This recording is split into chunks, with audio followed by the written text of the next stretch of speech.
Oke, selamat pagi, siang, sore, dan malam kepada para kalian pemirsa di ujung pelosok dunia sebelah sana, sebelah sini, sebelah manapun Anda berada. Kembali lagi bersama saya Dino di Pencet Nongol, ya kan, di layar YouTube kalian sekalian. Bukan begitu pemirsa? Terima kasih Anda telah menyaksikan tayangan perdana kita, yaitu Telling Stones. Kita akan membawakan berita-berita terkini, gosip-gosip, desas-desus, ya kan, yang belum tentu kebenarannya. Tapi kami harap, atau saya berharap, supaya pemirsa sekalian bisa terhibur, ya kan, bisa mengisi kekosongan hati, mungkin mengisi kekosongan hari-hari, atau mungkin mengisi kekosongan pikiran kalian. Bukan begitu?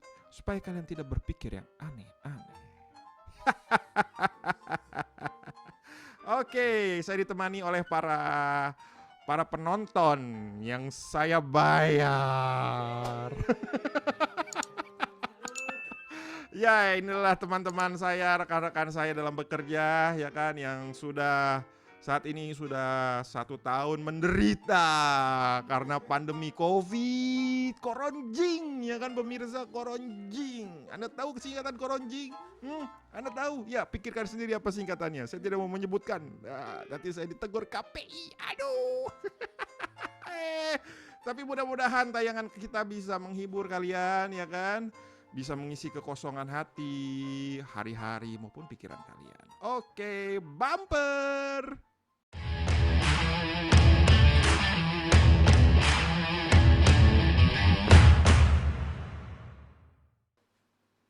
Oke, berita pertama, ada berita yang membanggakan dari salah satu BUMN kita. BUMN yang senantiasa mengisi tangki-tangki bensin kita, ya kan? Yaitu PT Pertamina. Jadi PT Pertamina ini baru saja meluncing ya kapal terbarunya yang bernama Pertamina Pride. Jadi kapal ini termasuk kapal kategori VLCC. Apa itu VLCC? Yaitu Very Large Crude Carrier, ya kan? Kapasitasnya 2 juta barel pemirsa. Dan ukurannya itu, tonasenya itu 300.000 plus. Jadi kapal ini sangat besar, ya kan? Yang dibangun di galangan kapal Japan Marine United, JMU, ya kan? Jangan mudah untuk, terserah kalian belakangnya. JMU, ya kan? Jadi dibangun itu 2018 ya. Dan mulai berlayar itu pada tanggal 9 Februari 2021. Jadi di kapal ini luar biasa besar, ya kan? Jadi kata Ibu Nike Widiawati sebagai Direktur Utama Pertamina, dia bilang kalau kami berharap Pertamina mampu mengoptimalkan utilisasi Pertamina Pride sehingga memberikan nilai tambah bagi pemegang saham dan tentu saja bagi negara, karena ketahanan energi wajib kita jaga untuk kedaulatan NKRI. Merdeka. Jadi mudah-mudahan selamat untuk Pertamina ya. Mudah-mudahan kapal ini bisa membawa berkah ya untuk negara kita tercinta Indonesia. Tidak ada lagi disparitas harga. Bener gak saya ngomongnya disparitas? Ya, tidak ada lagi diferensiasi harga antara di Pulau Jawa dan di pulau-pulau lainnya di Indonesia. Mudah-mudahan maju terus Pertamina, ya kan? Semoga bisa menjadi menjadi berkah buat Indonesia sekali lagi. Dan maju terus Pertamina, merdeka. Lanjut next, berita selanjutnya.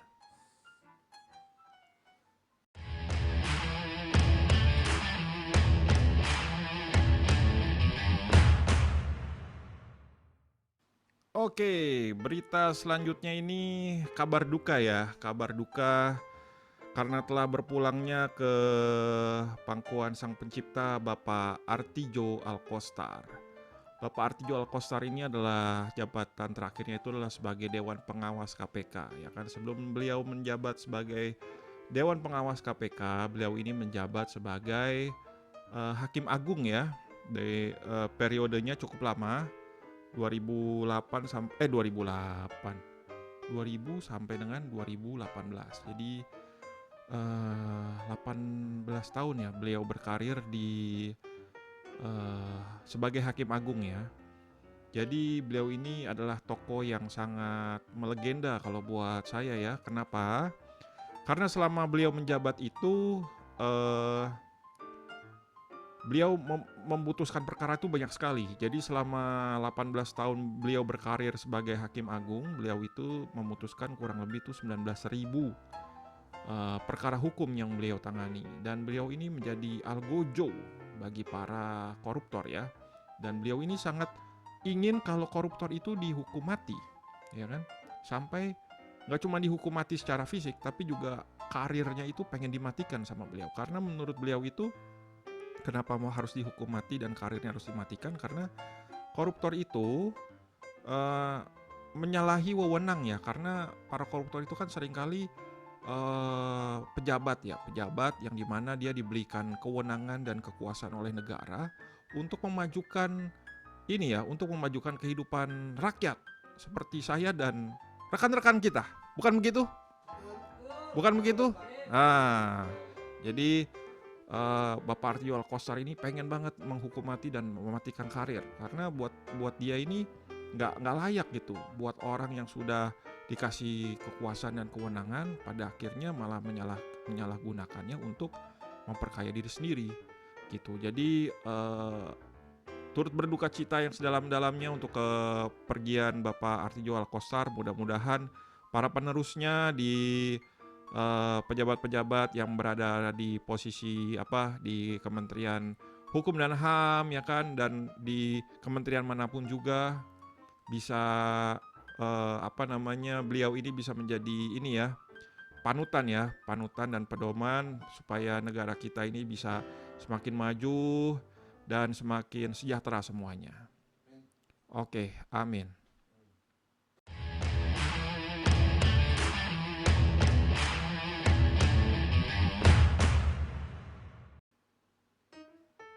Oke, berita selanjutnya ini datang dari Satgas COVID-19 ya. Yang katanya Satgas COVID-19 ini disebut kalau tali kalung masker itu berbahaya, ya kan? Jadi tali kalung masker ini berbahaya. Alasannya itu adalah katanya ini nih, Brigjen TNI Purnawirawan Dr. Alexander Kaginting mengatakan bahwa masker diwajibkan dipakai di luar dan kalau bisa di dalam rumah gitu. Namun tren saat ini Alex mengatakan bahwa pemakaian kalung pada tali masker tidak dianjurkan karena justru dapat menyebarkan virus, ya kan? Jadi kata beliau, kalau kita turunkan pakai pengait itu sampai ke bawah, itu bisa kena hijab, kena baju, ya kan, kena pakaian kita. Jadi sebenarnya bagian dalam masker itu tidak boleh kontak dengan hal-hal lain kecuali dengan bagian tubuh. Jadi kalau misalkan kita turunin nih, takutnya waktu kita ngobrol sama teman kita, ya kan droplets itu masuk ke sini. Jadi waktu droplets dari teman kita yang mungkin kena COVID, ini waktu kita pakai lagi, ya kan? Jadi kitanya kena COVID, bukan begitu pemirsa. Ini kenapa tidak pakai masker nih? Pakai masker. Kalian ini nggak pakai masker gimana sih? Udah saya marahin udah, tenang, ya kan? Tapi begini, Bapak Satgas COVID yang terhormat semuanya, mbaknya, masnya, kan banyak juga nih teman-teman kita yang karena pandemi ini mengalami kesulitan, ya kan? Kenapa? Karena ya mungkin secara pendapatan sudah dipotong, ya kan? Ada yang udah di PHK, jadi mereka berkreativitas membuat talung-talung kali masker, ya kan? Jadi ya mohonlah kebijaksanaan ini ditinjau kembali supaya mereka juga teman-teman kita yang lain bisa cari makan, bukan gitu. Jadi ini karena tidak boleh katanya, ya kan? Ini nggak boleh, ya kan? Oke, next.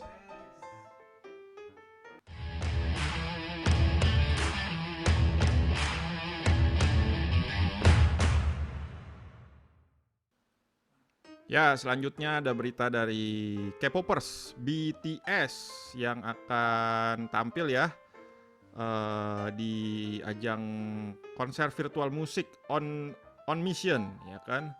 Jadi BTS ini juga kemarin sempat masuk nominasi Grammy Awards dan berhasil mendapatkan piala Grammy Awards untuk kategori duo atau grup pop terbaik. Jadi BTS ini adalah boyband pertama asal Korea Selatan yang berhasil masuk nominasi Grammy dan memenangkannya, ya kan? Dan kalau kamu para fans BTS di luar sana bisa cari-cari browsing-browsing gimana caranya bisa nonton tiket konser virtualnya. Ya, dijualnya nih di sini di harga $25 atau kurang lebih sekitar 360 ribuan, ya kan? Cuman katanya Direktur Eksekutif Musicare sebagai mungkin promotor acaranya ya, dia bilang tiket ini akan didonasikan. Jadi dia bilang ini menjadi tanggung jawab kami untuk mendukung komunitas musik yang sedang terdampak pandemi, kata Direktur Eksekutifnya Musicare, Laura Segura, ya kan. Cuman kita nggak tahu nih dana tersebut kita bakal dapat apa nggak, kita nggak tahu nih, karena waktu itu ya kebetulan juga kita sempat ngurusin juga konsernya BTS ya di belakang layar. Bukan begitu teman-teman? Iya, jadi teman-teman ini waktu itu sempat bantuin juga di belakang layar ya untuk konser musik BTS-nya, narik kabel ya kan. Karena kalau mereka di atas panggung itu bukan jadi K-pop nanti, jadi J-pop ya kan, Jawa pop. Waduh, bahaya nanti jadi protes sama fans-fansnya BTS nanti ya kan. Jadi kurang lebih begitu. Berita selanjutnya.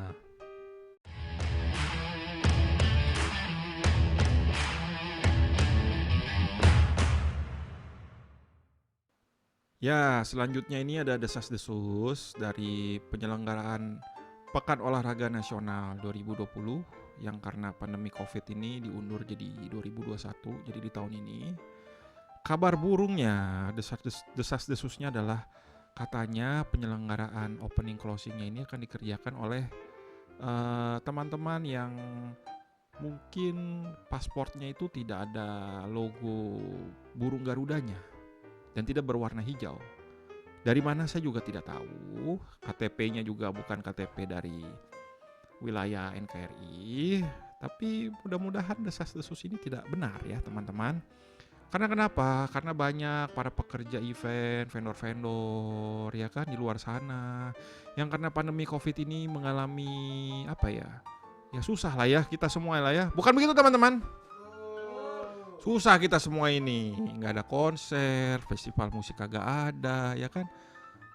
Tapi ini semua dengan besar hati kita bisa puasa dengan berbesar hati karena kenapa? Kita ingin memutus penyebaran rantai virus COVID koronjing ini gitu. Kita mau kita putus. Jadi ya mudah-mudahan saja ya kan berita ini tidak benar. Jadi buat para bapak-bapak, ibu-ibu, masnya, mbaknya yang ada di KONI, Kemenpora, Sekne ya kan, Pak Presiden Jokowi yang saya hormati ya kan, mudah-mudahan kabar ini tidak benar dan mudah-mudahan acara PON 2020 yang akan diselenggarakan 2021 ini bisa berjalan dengan sukses dan dikerjakan oleh talenta-talenta negeri kita sendiri, Indonesia merdeka.